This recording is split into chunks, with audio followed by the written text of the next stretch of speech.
Have a good day, Madam and Sir. My name is Janeline Balinbin Evriu, 35 years old, married. I have one daughter, 15 years of age. I am the eldest of my family. I have 3 sisters and 2 brothers. I am undergraduate for college level. I have 4 working experience. First in Dubai from 2012 to 2014 with 1 couple and 3 kids.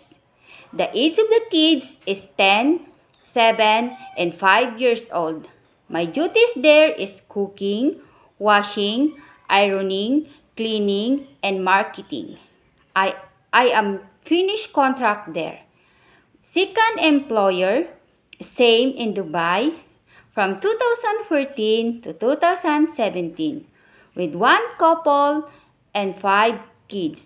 The age of the kids is 20, 18, 13, 9, and 5 years old. My main duties there is cooking, ironing, washing the clothes, and also gardening, picking up and drop the kids in the school. I am 3 years working there.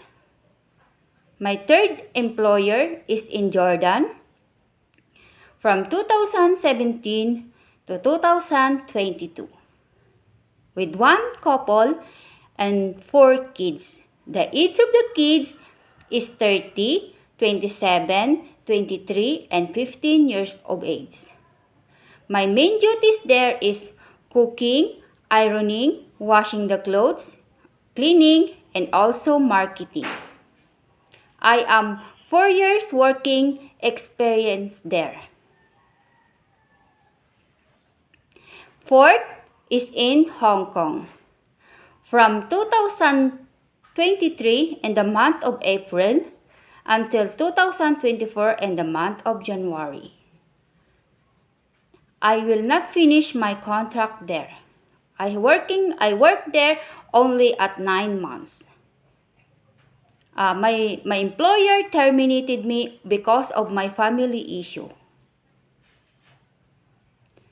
To my future employer, please give me a chance to work again in your country.